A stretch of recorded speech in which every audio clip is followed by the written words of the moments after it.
there's this whole idea about how you're supposed to be the cool girl, the one who's okay with whatever, not demanding. I don't need anything. We can be casual. It's all good. And there's this idea that there's some kind of flex in being the cool girl. Like the less you demand from a man, the more value you have. Which is insane to me because who of high worth asks for nothing? When something is high value, it has a high cost. That is literally how our brains are wired to associate value. Welcome to the Conscious Love Show. My name is Shane Kohler. I've spent over a decade helping women understand the unconscious patterns driving their relationships and what it actually takes to change them. I'm one of the most direct voices in the modern relationship space and the person who will tell you the truth that most coaches are afraid to name. This show is for anyone who's done settling, done shrinking, and done wondering why love keeps falling short. I'm not here to make you feel better about patterns that aren't serving you. I'm here to name them, help you understand them, and learn how to change them. If you're ready for that, I'm glad you're here. And let's get into it.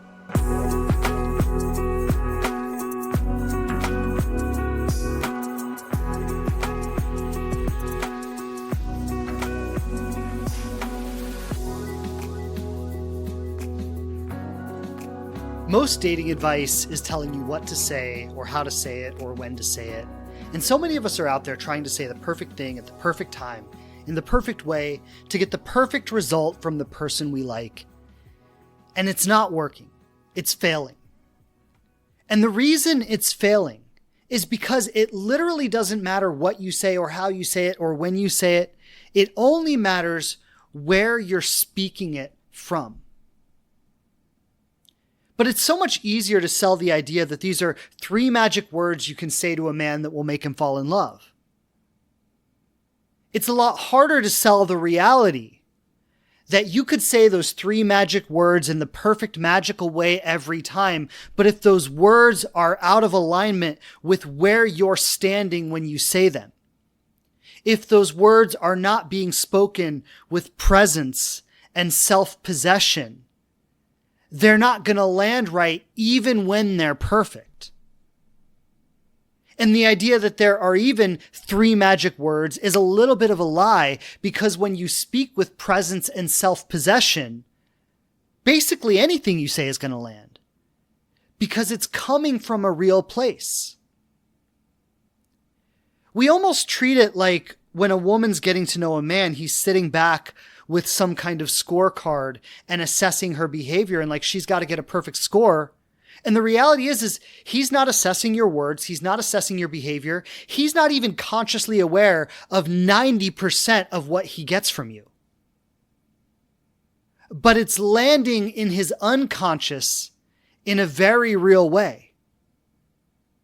And so he's not sensing if you said it perfectly or you did it perfectly. What he's sensing is whatever you said or whatever you did, was it coming from an undeniable energy? Was it coming from a level of self-possession? And that's what he's responding to. I get a lot of questions about when's the right time to ask for commitment, or when's the right time to become exclusive, or how do I bring up this topic or that topic if I want to talk about the future or where this is going, or whether he wants to have children, or any of these topics. And the question is always, when is the right time to bring it up, or how do I bring it up? And the reality is that 2 women could bring up the idea of commitment, future family, children, on the very first date. Literally the very first date. And he could be completely drawn in by one of them and completely put off by the other. And this isn't about how attractive they are or how smart they were or how eloquent they were. It's literally about where they presented what they were bringing up from. If she talked about commitment, where was that coming from? If she talked about children, where was that coming from?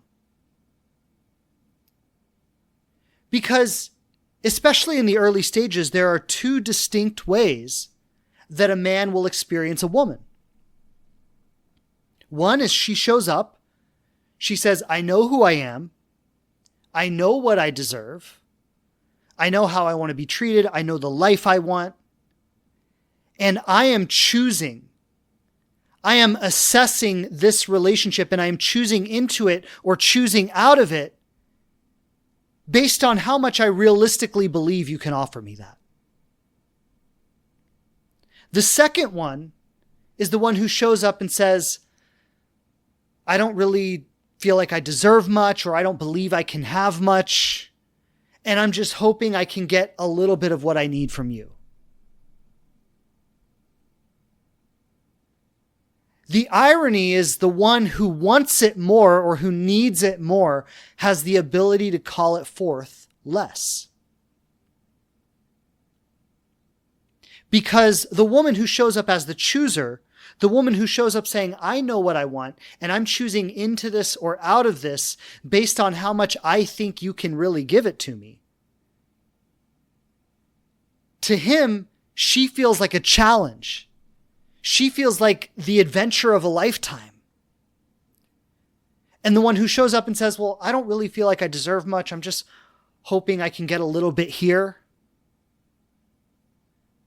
She feels like a burden. And the masculine rises to a challenge and resists a burden. You see, when he's feeling into this relationship, he's sitting with, am I stepping into the adventure of a lifetime?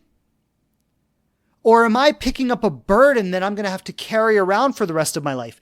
And he is instinctively going to recoil from a connection that feels burdensome. And he's going to jump at the challenge. He's going to jump at the adventure. And the reality is, I said a moment ago, that he's not even consciously aware of 90% of what he's getting from her. And that's the truth. Like, I think women pay a lot more attention to these kinds of things than men do.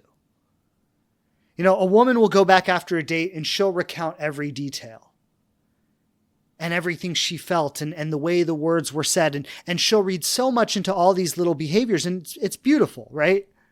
She's so intimately connected to the experience. But a man will come back from a date and they'll be like, how was it? He'll be like, it was good. I like her. She's nice. Like, he's not tuned in on that level.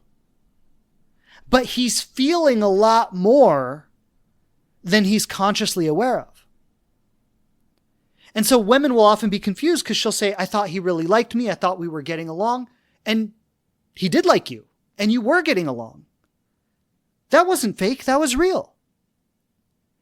And as he liked you and as he was getting along with you, he started to feel something heavy. He started to feel something burdensome, and he couldn't even name it. He wouldn't have the language to say what I'm saying right now. He would just start to kind of pull away and be like, I don't really know where I see this going, or I really like you, but I'm just not in that place right now. He might even make it about something else. Like, oh, I'm too busy right now, or because he really doesn't even know what it's about. Most men are not aware on this level. He's not aware that the relationship felt heavy to his nervous system and he was pulling back from something that felt burdensome or overwhelming. He just says, I liked her, but I don't know. It just didn't feel right. I remember a buddy of mine, I thought this was so romantic at the time. And it's only having met my wife and looking at all of this in retrospect that I really understand what's going on. But I remember at my buddy's wedding, the best man, who was also a mutual friend of ours, gave a speech. And the speech he said was something like this. He said that, you know, he had dated a lot of women over the years. He'd broken a few hearts and so on. And he said that every time one of those relationships didn't work out, he would ask him what happened. And my buddy, the one who was getting married, he would say she just wasn't the one. And then he shared that when he started dating his wife, my same friend, the best man who was giving the speech, asked him, he said, so what's this one like? And he said, she's the one. Now, that can seem very mystical and nebulous and almost like, are we destined soulmates, if you don't really understand the mechanics of what's happening. But what was actually happening was that woman, the one he married, felt like an invitation to his nervous system. He felt like he was stepping into something bigger with her, that this was an expansion. And with the other ones in the past, he didn't get that feeling with them. And if you asked his ex-girlfriends, they might have all said, oh, well, he was avoidant, or he was this, or he was that. And I'm not saying none of that exists. That's true on a level. It happens. But this man was clearly ready for commitment. He was looking for the one. He was standing there on his wedding day with the woman he chose. He wasn't avoiding commitment. He wanted to be married. He wanted to fall in love. But it wasn't until then that he found someone he felt safe enough making that commitment with. And so here's the thing about the scripts and the curated questions and the tiptoeing around certain topics. All of it reveals the same thing. It signals that she is auditioning rather than choosing. I said this a few weeks ago, but it's one of my favorite quotes I think I've ever said, and I'm going to keep saying it, is that there's this whole idea about how you're supposed to be the cool girl, the one who's okay with whatever, not demanding, I don't need anything, we can be casual, it's all good. And there's this idea that there's some kind of flex in being the cool girl, like the less you demand from a man, the more value you have. Which is insane to me, because who of high worth asks for nothing? When something is high value, it has a high cost. That is literally how our brains are wired to associate value. So the cool girl idea is just completely mind-blowing for me. Because if you're so cool with everything, you're literally communicating that you have no value. And let me be clear, you do have value. I'm not saying you have no value. I'm saying you are communicating that you have no value because you are carrying yourself with such low value by not requiring anything, by a relationship with you not costing anything. But this is the quote that I was referencing a minute ago. I said that the cool girl is not the one who seems like she has no needs. What comes across is her needs are so big that she's willing to tolerate anything to get a man to meet them. Because I know men can be a little emotionally dense sometimes, but men are not dumb. And men are not under the illusion that there's any woman out there in the world who has no needs. So if you're cool with everything, it sends one very clear message. You're not securing yourself enough to own your needs. You're not confident enough to ask for them. And you're hoping that if you just tolerate anything, he won't leave. And what this behavior does is it validates the lowest common denominator of the masculine. And it completely off-puts its highest expression. This behavior literally rewards the lowest expression of the masculine and puts off its highest expression.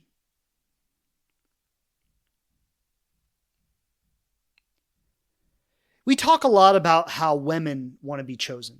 And I've often said that the need to be chosen is the greatest wound of the feminine. And I would say in terms of like conscious wounds that we carry, it's a lot more present for women than it is for men. But men want to be chosen too. That's not just a female thing. That is something that every human being wants. We want to look into the eyes of our partner and see them as the absolute pinnacle of what a human being can be. And say that this magnificent human being chose me. Every single person wants that. And if you don't show up in the relationship as the pinnacle of what a human being can be, you never give him the chance to experience that. If your focus is solely on being chosen yourself, he can never feel chosen in return. He just feels like a judge. And judges don't commit. They evaluate. So before a woman even says a word, he's already picking up on her relationship with herself. Is she present? Is she right here with me right now? Or is she managing? Is she in her head? Is she thinking 3 steps ahead? Is she saying what's true? What is she saying what's coming through her in the moment? Or is she curating and putting together a certain kind of script?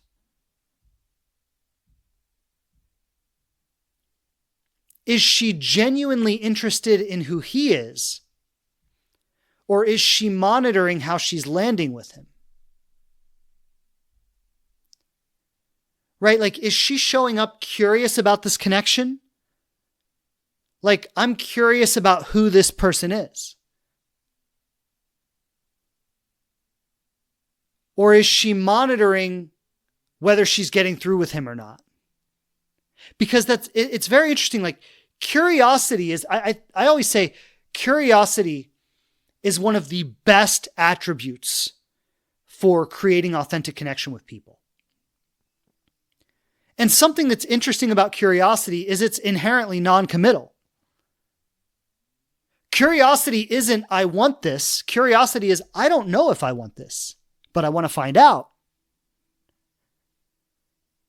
Curiosity is super attractive energy. You make the other person feel important. You make them feel seen. You make them feel valuable.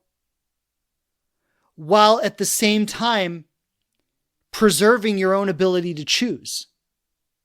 When you're curious, you're not over-invested, but you are open. You are available.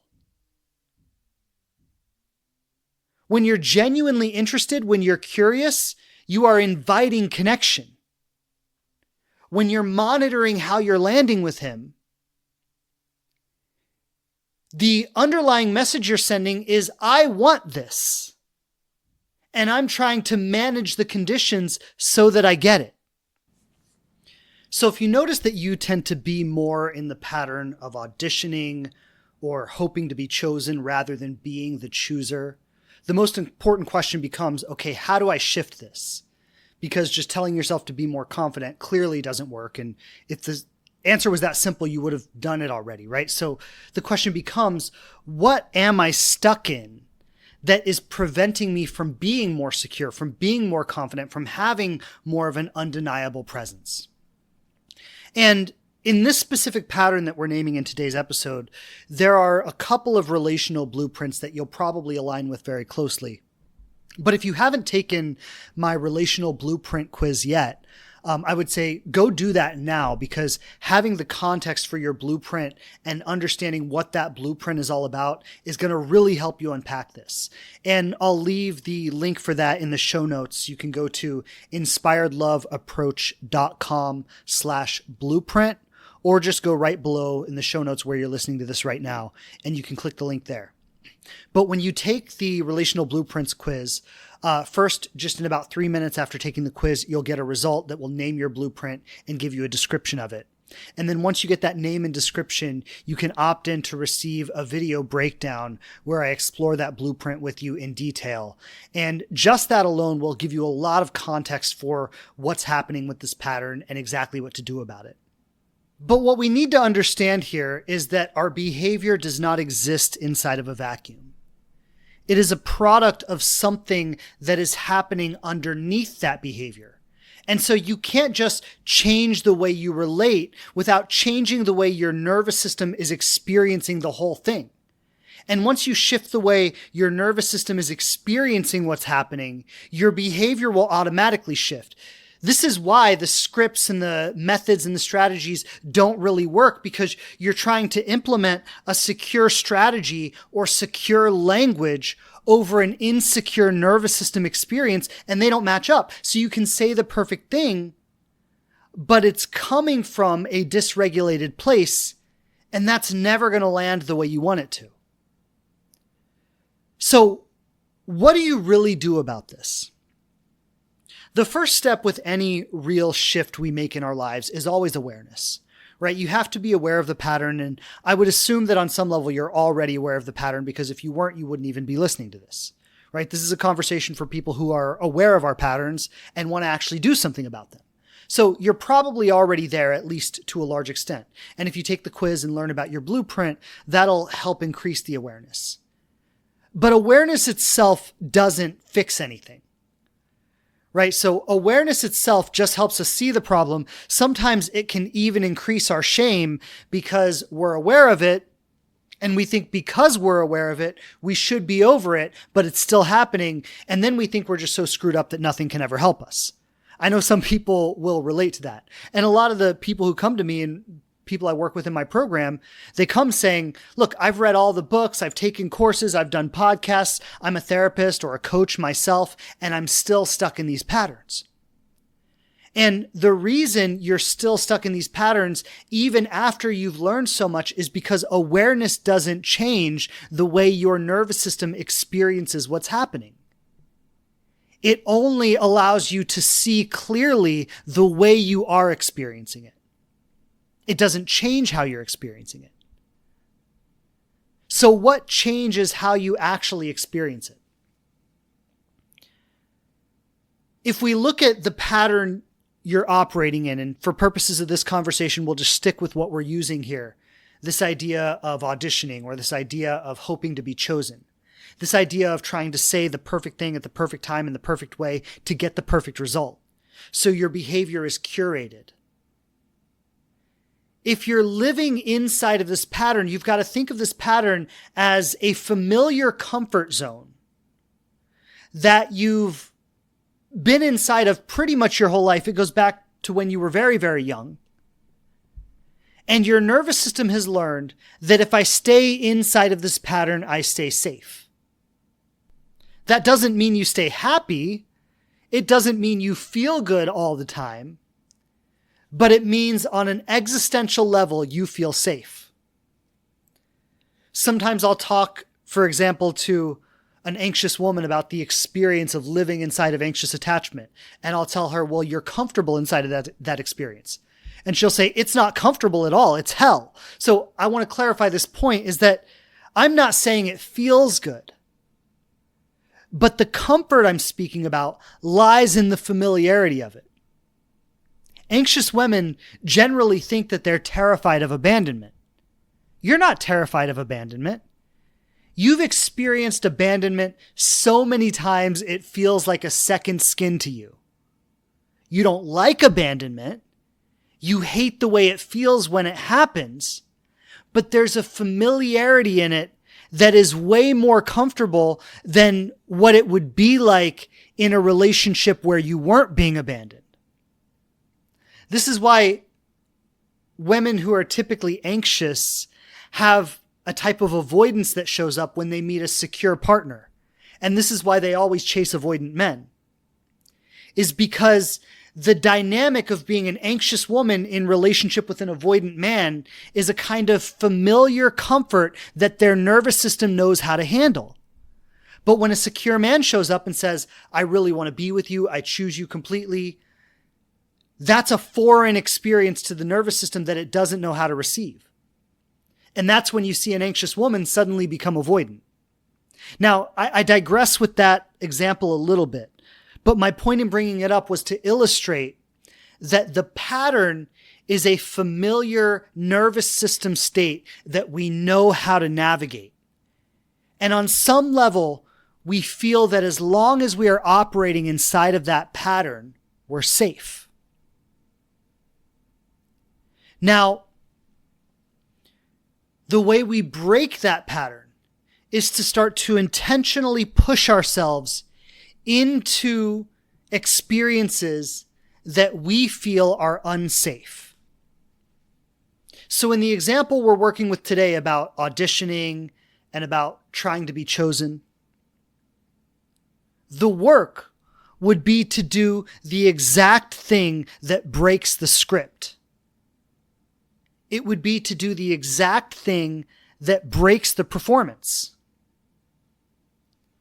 So your nervous system has this blueprint that says, as long as you say these things at these times in this way, as long as you participate along these lines, you're safe and you're going to be okay. And then you find yourself following those rules for decades. Why? Because maybe those were the rules that your parents had for you when you were a child. Or maybe that was the emotional landscape that you had to navigate when you were young, and you became a master of that emotional landscape, and your nervous system learned that as long as I operate this way, people like me, I don't cause any problems, I don't get into any trouble. And so you kept doing it because it worked. But now you get to a point where that very pattern is causing you to lose the respect of the people you want it from most.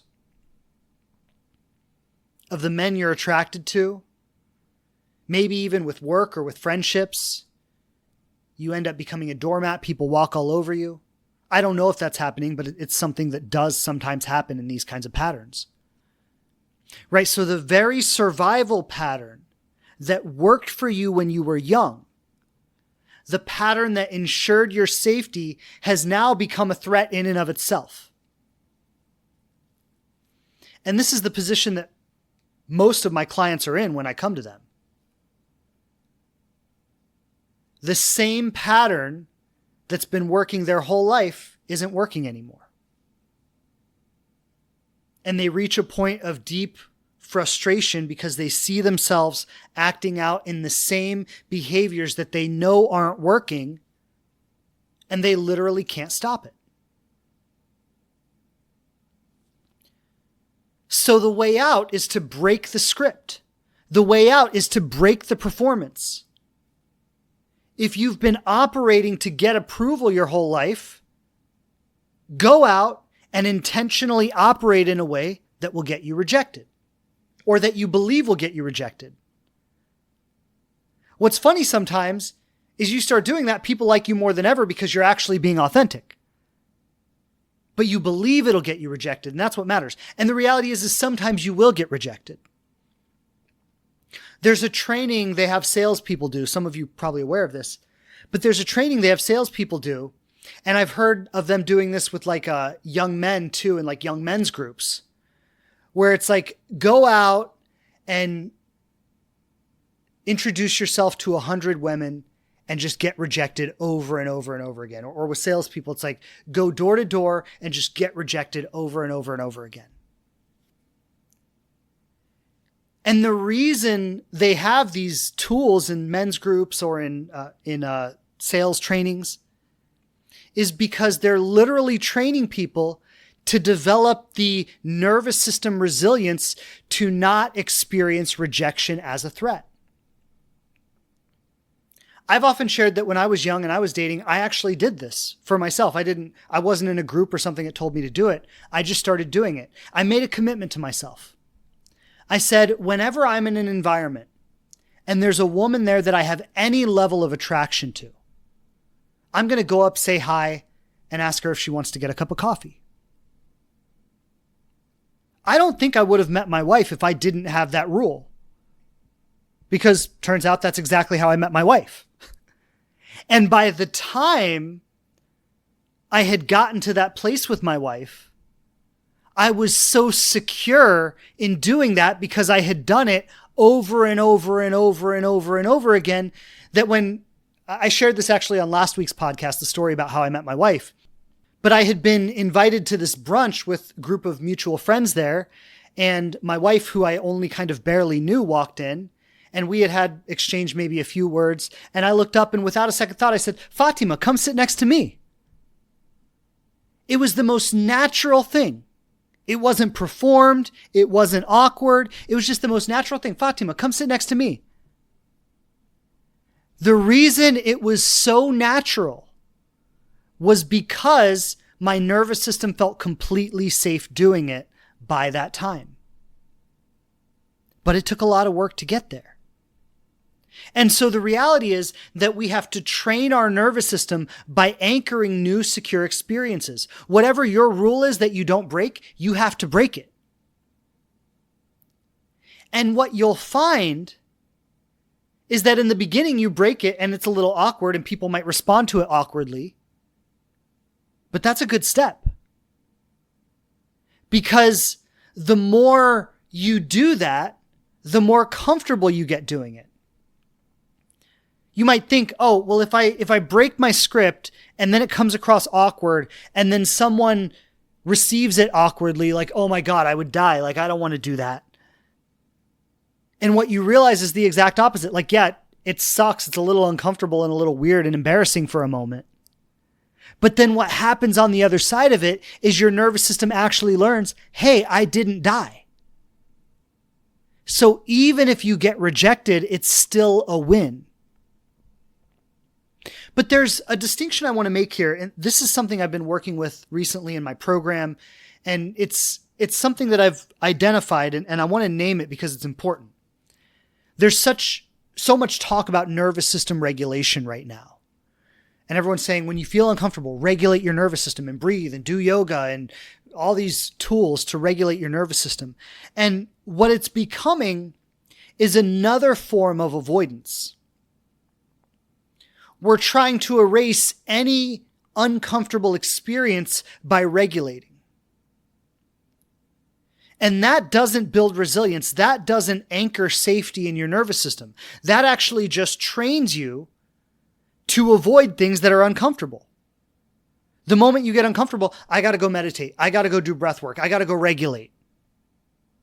No. How about you just be uncomfortable for a moment?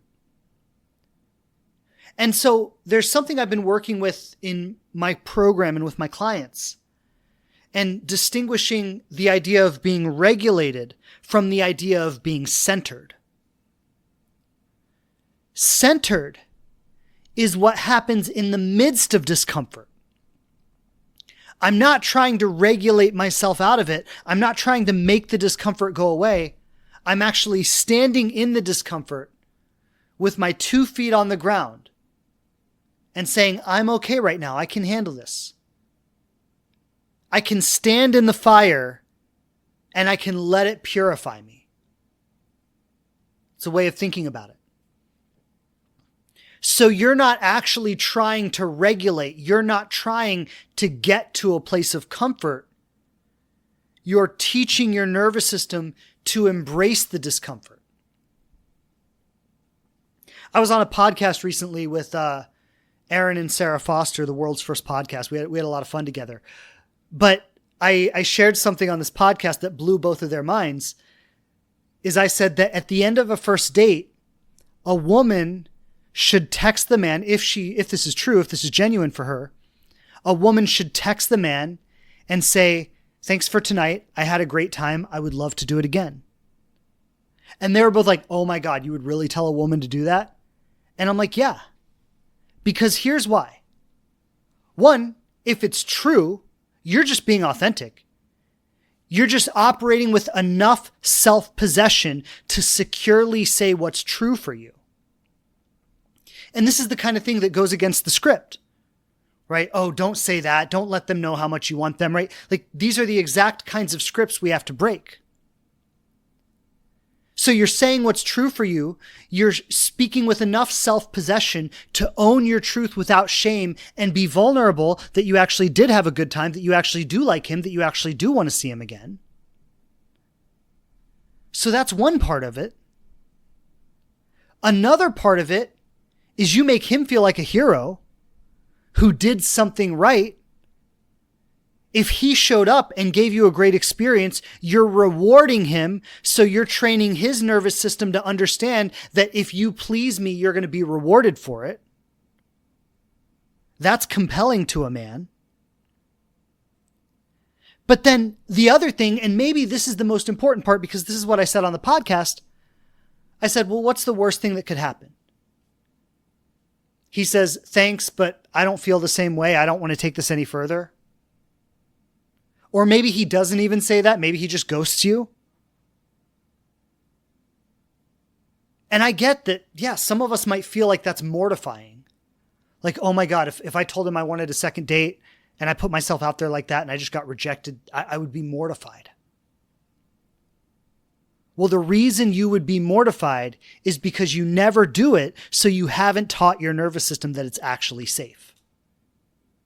And so there's a level that you're withholding in relationships. People aren't really getting the real you because you've never taught your nervous system that it's safe to show the real you.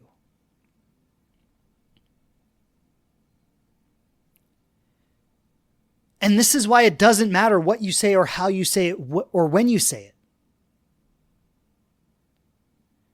Because when you send that message, I'd love to see you again, as though you're claiming something that already belongs to you. Like you were already choosing that second date or not. It's no longer about like, I'd love to see you again. Like, I hope you want to see me too.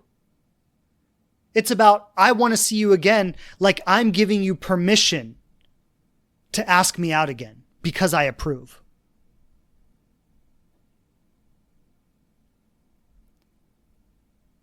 And the only way to get there authentically is to do it awkwardly in the beginning. So this becomes the question.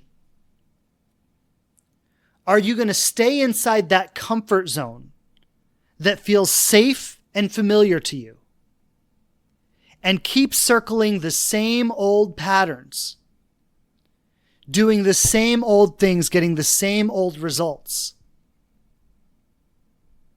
Or are you going to break out of that comfort zone, experience the awkwardness, experience yourself floundering around a little bit, experiencing the weirdness of it all,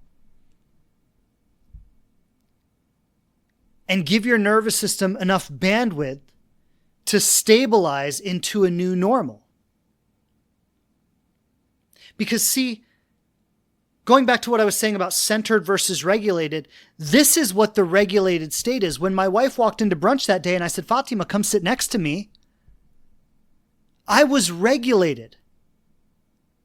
I wasn't in my head going, oh my God, I want to ask her to come sit next to me, but I don't know, that might be awkward, but I know I should because I don't normally do things like this and I need to put myself out there. So, hey, Fatima, you want to come sit with me? Like, it wasn't like that.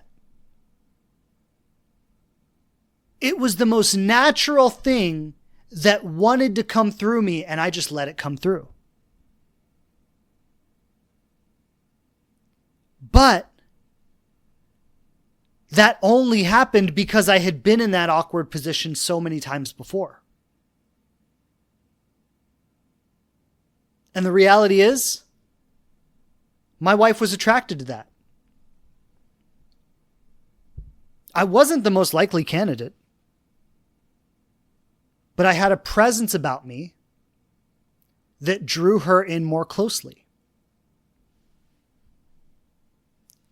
I gave this image a few weeks ago on the podcast, and it's a really powerful image that's been sitting with me. And I used the illustration of the torus energy field, if anybody knows what that is.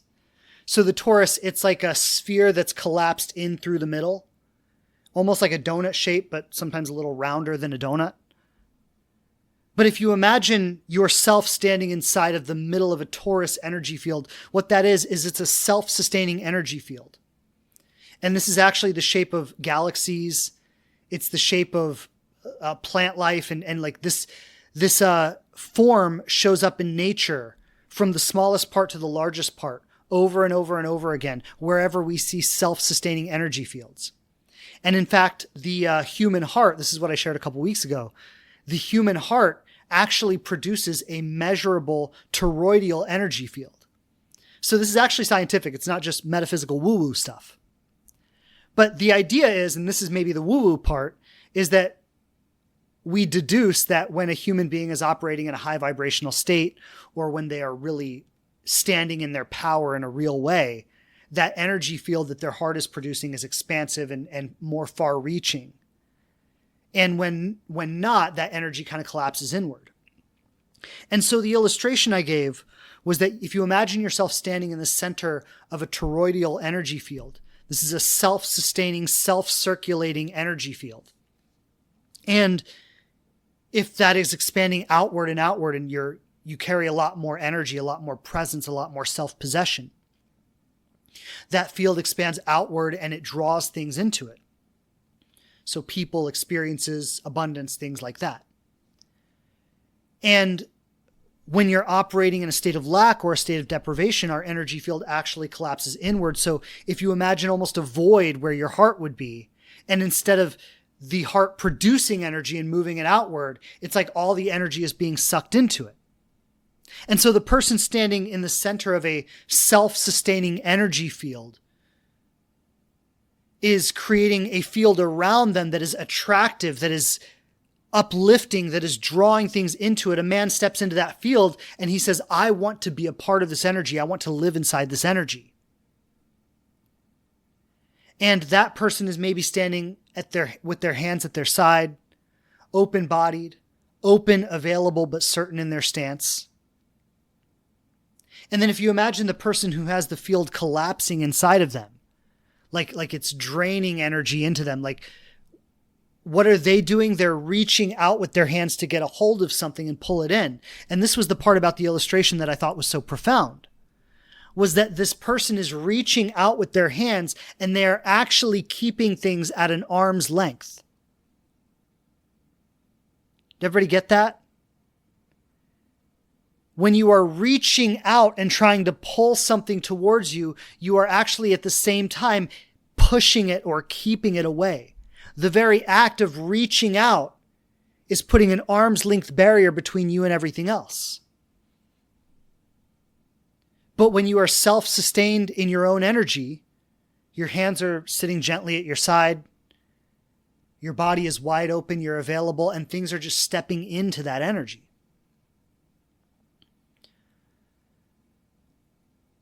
This is really the core of all of it. And what I want to say in closing is that all of these strategies, saying the right thing at the right time, doing it in the right way, performing and auditioning for this perfect score that you're hoping to get, all of that is a Band-Aid that you're putting over something that you assume is insufficient. Like if you were already sufficient, you wouldn't need any of that. The only reason you rely on any of that is because you assume that what naturally wants to move through me, who I would naturally be in the absence of all of that, is somehow insufficient. There's no other way to rationalize or justify that. There's no way to explain that away.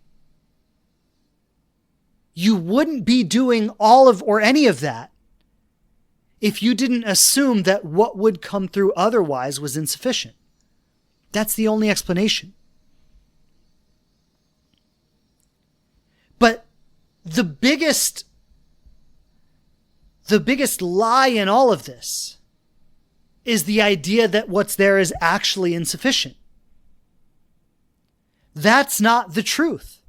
That's not who you are. This is the magic of who we are as human beings, is when we let that truth, that essence, that as I said earlier, the undeniable energy come through, it's always attractive. It's always drawing things into it because that's what our energy is when it's pure and unadulterated. The idea that it's somehow insufficient was something you learned a long time ago when you were very young and something happened in relationship and it scared you.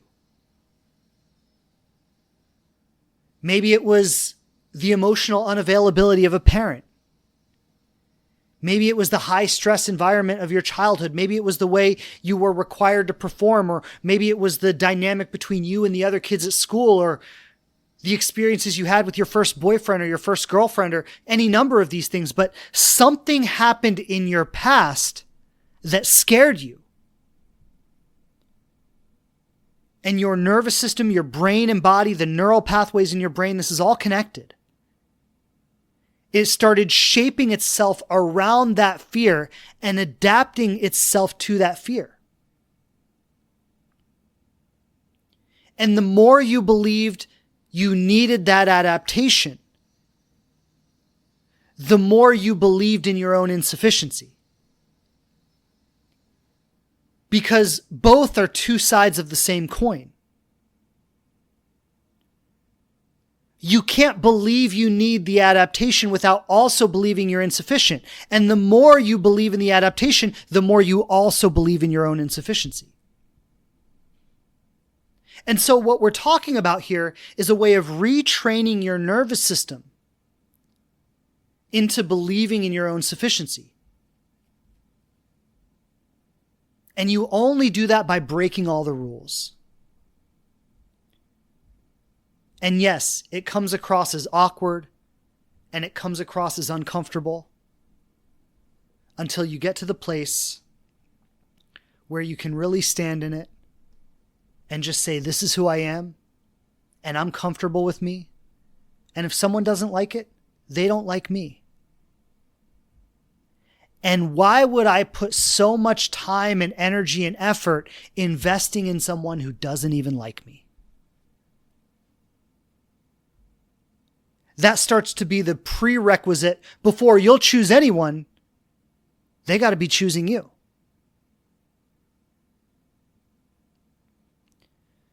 So thank you for being with me in today's conversation. This is a big one. It's a powerful one. I want to remind you to take the blueprint quiz before we wrap up. Go to inspiredloveapproach.com/blueprint, or just check out the show notes right below this episode. Lots of love and blessings as always. I'll see you back here next week. Take care. Bye. Thanks again for checking out the show. Please subscribe on whatever platform you listen to podcasts on the most. And I would love it so much if you leave a review and tell people what you think of us. Don't forget to follow us on Instagram @TheLivingRelationship to connect more closely. And I'm grateful to be supporting you on your journey to love.